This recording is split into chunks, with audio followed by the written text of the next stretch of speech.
Hello everyone! A blessed Sunday po sa inyong lahat. Good morning, good morning, good morning! Kumusta po kayo?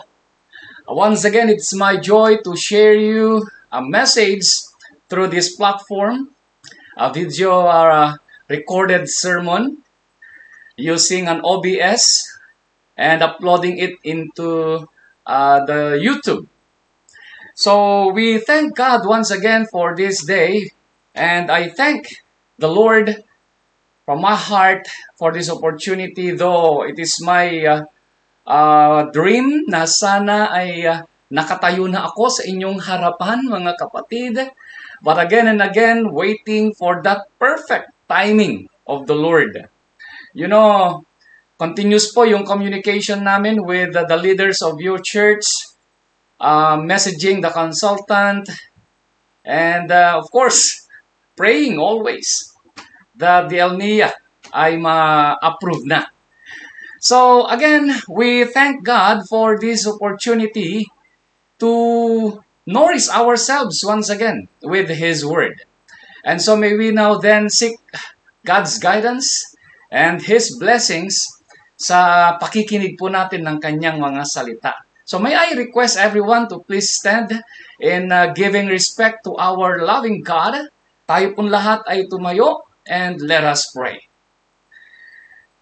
Father God, we thank you for all your blessings.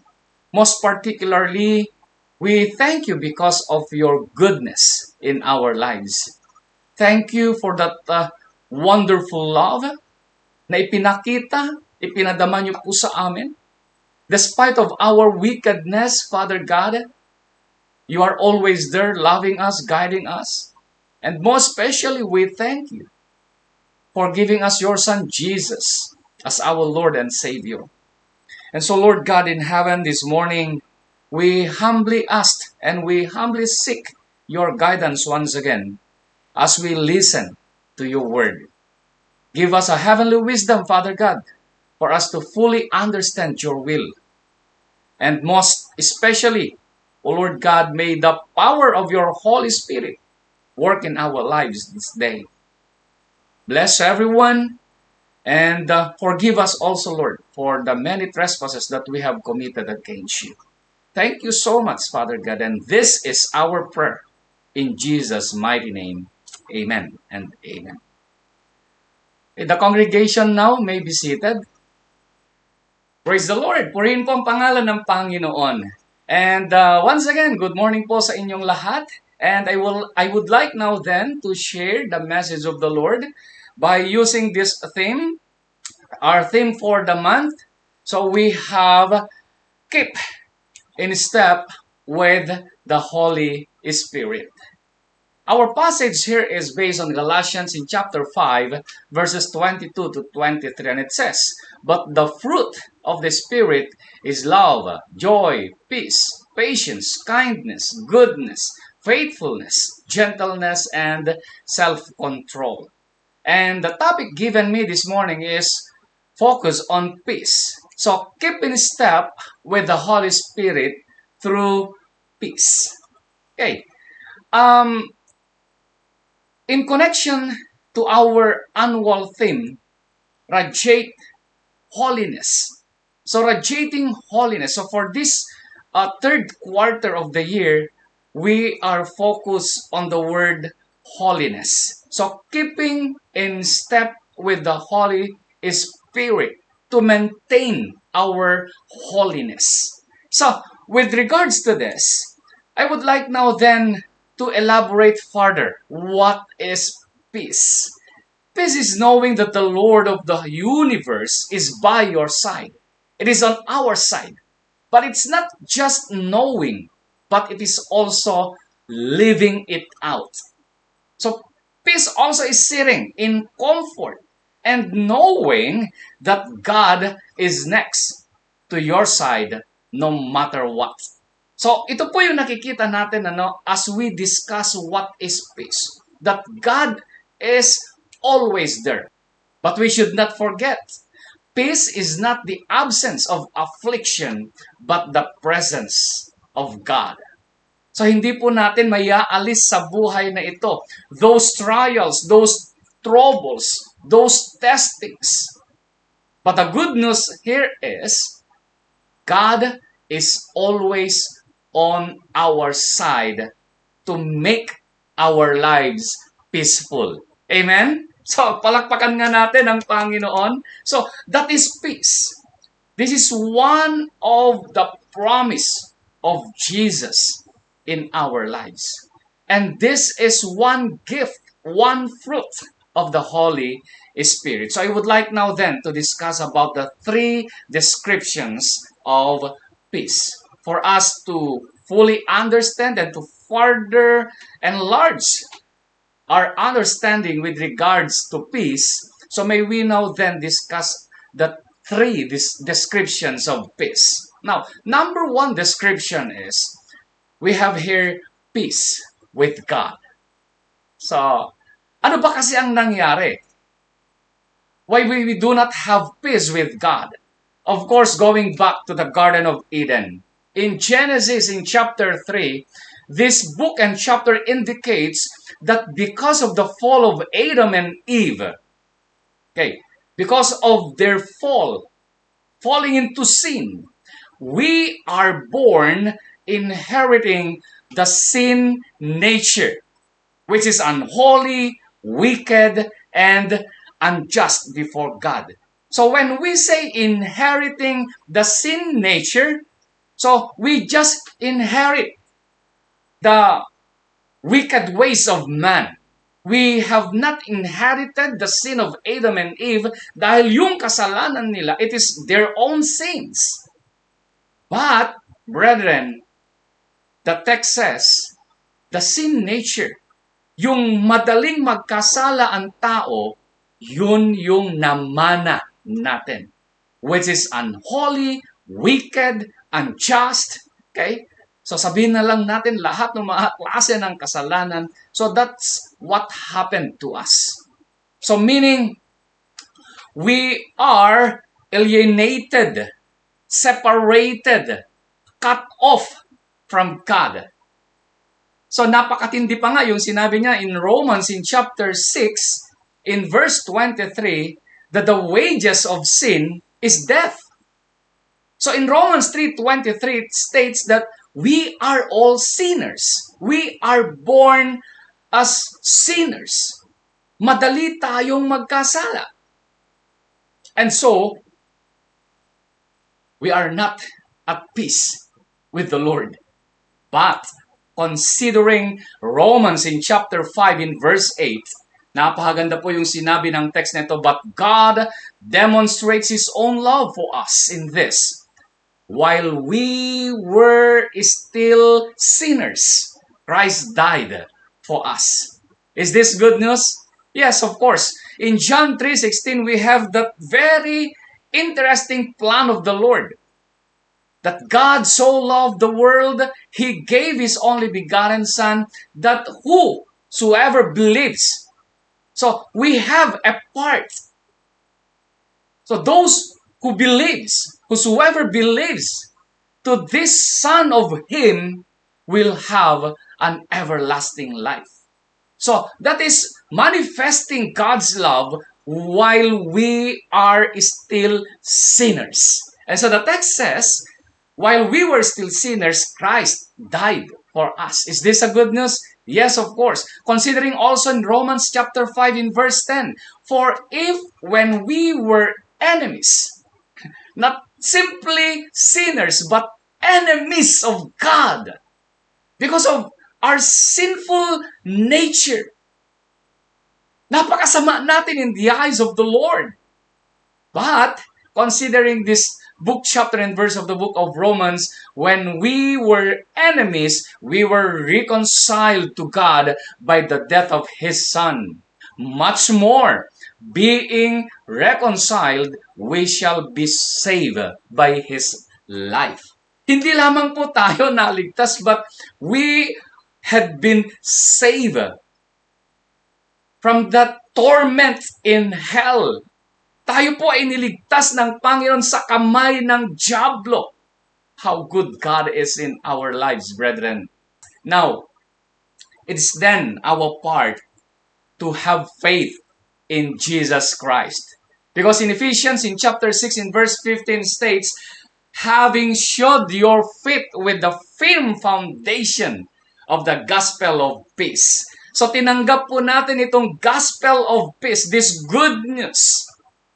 Ito po yung itinuturo ngayon ng bawat kapastoran, ng mga leaders ng church, na ibinabahagi rin dapat ng bawat miyembro ng kanyang iglesia. So faith in Jesus Christ through this gospel of peace, sharing this good news to everyone, standing firm from this gospel of peace.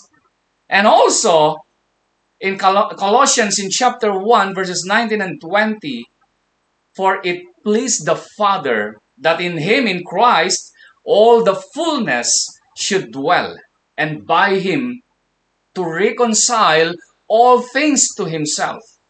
By Him, whether things on earth or things in heaven, having made peace through the blood of His cross. So napakaganda po nung design na ginawa, no, ng Panginoong Diyos sa atin. That while we were sinners, God sent His Son on this sinful world to reconcile us to that holy God in heaven, and having that peace in our lives through the blood of His cross. So, amen? Napakabuti talaga ng ating Panginoong Diyos. Kaya naman, this is now my challenge. Because of Christ and His death, the wall that separated us from God no longer exists. Nawala na po yung wall that separates us from God. We are now reconciled with Him. We are now at peace with God. Amen? Palakpakan natin ang Panginoong Diyos. We are now at peace with God. We are now reconciled with Him. Though I am a sinner, nawala na yung kasalanan na yan through the blood, the power of the blood of Jesus Christ in our lives. So purihin po ang Panginoong Diyos. And, of course, reading from the messages of Brother Joshua, ang ganda that there are baptisms na nababasa tayo. Congratulations to the leadership of the church. Ito po yung gusto ng Panginoon, that everyone may come unto Him, that everyone may come to repentance, that everyone may receive Jesus as their Lord and Savior, in order that they will also be reconciled with God and at peace with God. Now, discussing description number 2, because we are now have peace with God, meaning we have now peace within ourselves. Okay. So, peace within ourselves. Considering Jesus in His prayer life, He persistently, He prayed always about joy and peace in our lives. Sa lahat po ng mga secluded place na pinupuntahan niya, He is always praying for joy and peace. And so, in John, in chapter 14, in verse 27, peace I live with you. Peace, or my peace I give you. I do not give to you as the world gives. Do not let your hearts be troubled. Do not be afraid. Ito yung mga statement ng ating Panginoong Jesus. That He is living to us His peace. Gusto niyang magkaroon tayo ng peace in our lives. You know, the world's peace of mind, yes, may nagagawa ang mundo sa atin to maintain peace and order in this world. But that peace is by circumstances. What do I mean by circumstances? in times na meron po tayong danger na nararanasan on our surroundings. Like the news today with regards to what had happened again to Israel and the Hamas. The security of the civilian, napakahirap. We have one sister living at Israel now. I know many of you knows her in the person of Manang Lina Lumabi. One night, nag-message po sa kanya, "Kumusta ka dyan?" Because she posted a message na talagang andun na naman ang problema. So the world is offering security to all people. Also, in times of calamities. In the Philippines, katatapos lamang po ang bigat na problema na naman, most especially at Central Luzon. Dumanas po sila ng samut-saring problema. Dala ni Karina. Bagyong, is that Karina? Right. So, nagbibigay banta na naman ang the big one na sinasabi sa balita. An earthquake na pwedeng mangyari sa Central Luzon. There were so many calamities in this world wherein ang ating gobyerno, they are there para mabigyan tayo ng peace of mind. Also sa ating health, sa medical po ng isang tao. The health of human being nowadays, kakaiba. Dahil samut-saring pangalan na yung mga tinatawag nating sakit. Samut-saring mga medisina, yung mga iniinom ng tao, para lamang magkaroon sila ng peace of mind because of what they are experiencing in their health. So the world's peace of mind is by circumstances. Andyan ang mundo to maintain peace. But, nagkakaroon po ng lapses. May mga kakulangan sometimes. Yung ino-offer ng mundo. And so, Jesus is stating that what He is offering na kapayapaan or peace ay kakaiba. Why? This peace has been given to each one of us despite of good and bad times. Peace despite of good and bad times. Also, a peace that doesn't sway. Sometimes, may mga napapanood tayo. Now, sa security part, may napanood akong pelikula one time, sabi nung native people, an Aita sa kabundukan, late na naman kayo. That was the statement of that Aita to a military man. Late na naman kayo. Saka lang kayo dumating pag namatay na ang pamilya ko. Wow! To Jesus Christ, He is offering peace on time. And it doesn't sway. Wala pong lapses. Kaya kung tatawag po tayo sa Kanya, He is always available. Andyan po siya palagi. So peace within ourselves, yan po yung ibibigay ng Panginoong Yesus. A perfect peace para sa ating lahat. Only perfect peace is found when our eyes are fixed on Jesus. Wow! Perfect peace is found when our eyes are fixed on Jesus. The word fixed on Jesus. That no matter what, even yung mga tornado na yan, even yung mga tinatawag nating malalakas na mga lindol na yan, na the storms or the waves around us, that is not our focus. That must not be our focus. May we fix our eyes on Jesus. Because Jesus will never leave us nor forsake us. That is His promise. Amen. How I wish na nararamdaman natin yung peace na gustong ibigay ng Panginoon sa ating lahat. Now, having this peace with God and having this inner peace in our lives, moving on description number 3. Peace with others. Ayan. So dito tayo magkakaroon ng medyo konting shaky ideas. Okay. So peace with God. We are sinners, yet minahal tayo ng Panginoong Diyos.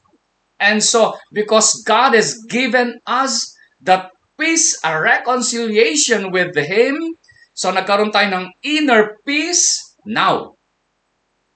Showing to the world peace with others. Okay. There is a calling. Matthew in chapter 5 verse 9. Ito po ay calling sa ating lahat. Dahil ang sabi niya, sa kanyang katuruan, Jesus said, "Blessed are the peacemakers, for they will be called." Ano yung calling sa kanila? Children of God. Many times, nababasa natin yung child of God, children of God.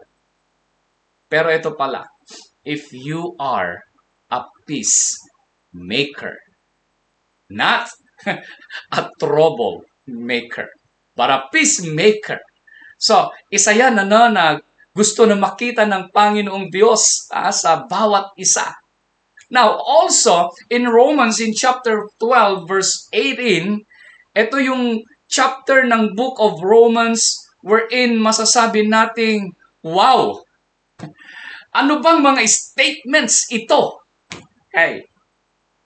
But, considering verse 18 now, if it is possible, okay, take note with that statement. If it is possible, as far as it depends on you, nasa sayo yan, okay? So, ito yung calling ng Panginoon to have peace with other people. If it is possible, as far as it depends on you, live at peace with everyone. Amen?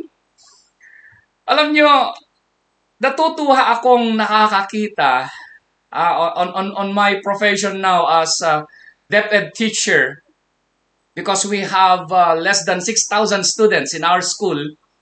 At nakakatuwang makita yung mga bata, aging, kasi nasa grade 9 level ako, aging 14, 15, and 16, na yung transition nung kanilang lifestyle.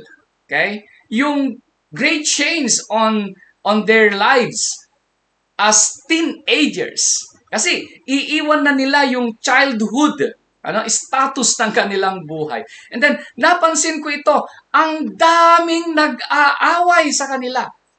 Why? Because of their differences. May mga gusto sila na sa isang estudyante, hindi yun ang gusto niya. So ito yung gusto ng isa.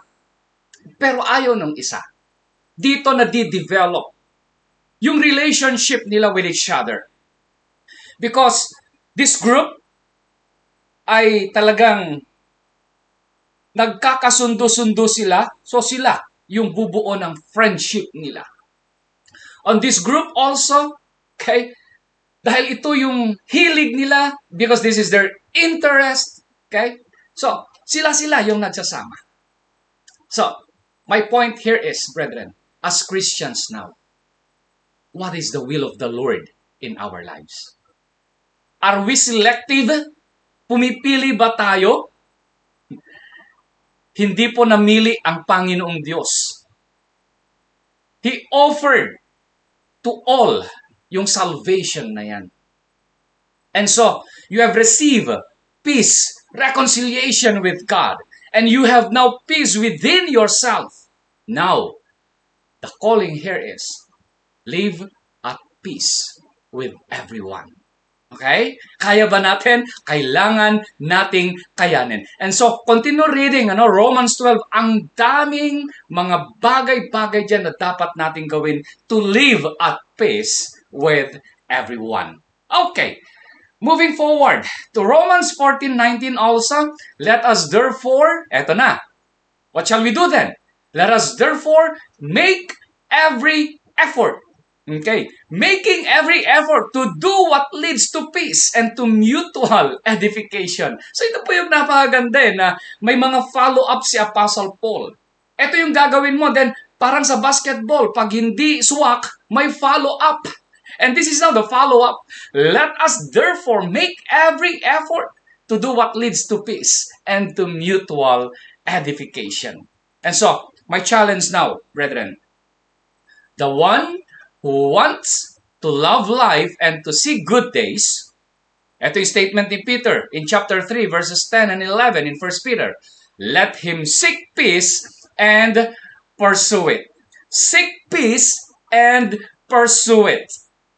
So, it is a very clear command.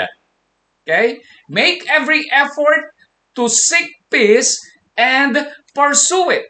So, ito yung sinasabi niya ni Apostle Paul again in the book of Hebrews. Okay? Magkaroon sana ng effort ang isang tao to pursue peace and to seek peace. So, make every effort to live in peace with everyone and to be holy.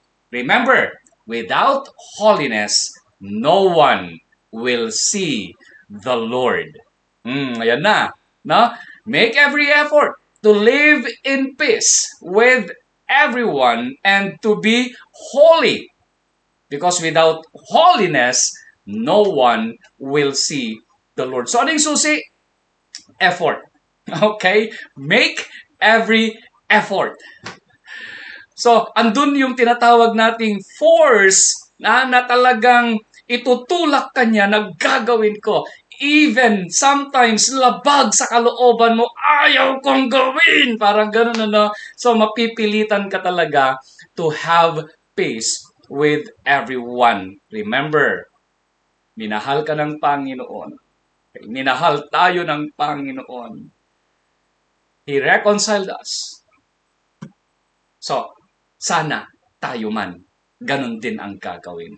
So to develop the fruit of the Spirit, in principle, we must walk in the Spirit. So napakadaling gawin siguro ito, walking in the Spirit. Galatians 5:16, be led by the Spirit. Of course, in principle, kailangan nating andyan palagi ang Holy Spirit as our guide and live in the Spirit. In Galatians 5:25. But of course, in practice, eto na, kailangan nating hindi lamang sa prinsipyo, pero doon sa paggawa. Okay, so in practice, we must be born again. So lahat na tayo, nagawa niya ito. Be born again. Okay? Nabautismuhan na tayo. Okay? Ginawaan natin yung bilin ng Panginoong Yesus. Then, meditate on the Word. Okay? That is how to develop the fruit of the Spirit. Okay? Meditate on His Word. Itong Bible na to, okay? Kailangan basahin at unawain. Of course, pray for the Spirit's aid para andyan siya palagi. Now, so in summary, brethren, I would like now to conclude. Napakhaba ko na yata. Okay. In summary, these descriptions, yung peace with God, peace within ourselves, and peace with other people, eto na siya. An spiritual peace, emotional peace, and relational peace. I repeat, peace with God is spiritual peace. Peace within ourselves, that is an emotional peace. And peace with others, that is relational peace. Okay? Now, as I end, ito ay isang kataga na nahanap ko sa internet. Napakaganda. Know God and eto na, malalaman mo ang peace. But know God, anong meron? Know God, no peace at all. So mamili ka, kapatid. With KW or yung puro no.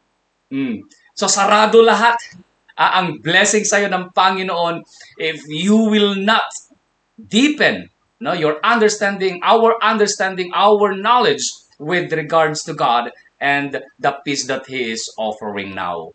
And so, selyuhan natin of course. Hindi natin magagawa ang lahat ng bagay na ito. Sarado talaga ang puso natin. Na magawa ang mga bagay nito without the presence of Jesus. So may we pray, as I've said, yung aid ng Holy Spirit, may we also ask Jesus to be in our lives. Thank you very much, brethren, and God bless everyone. May the Lord continue to pour out His blessing sa inyo pong lahat. Good morning, and God bless everyone.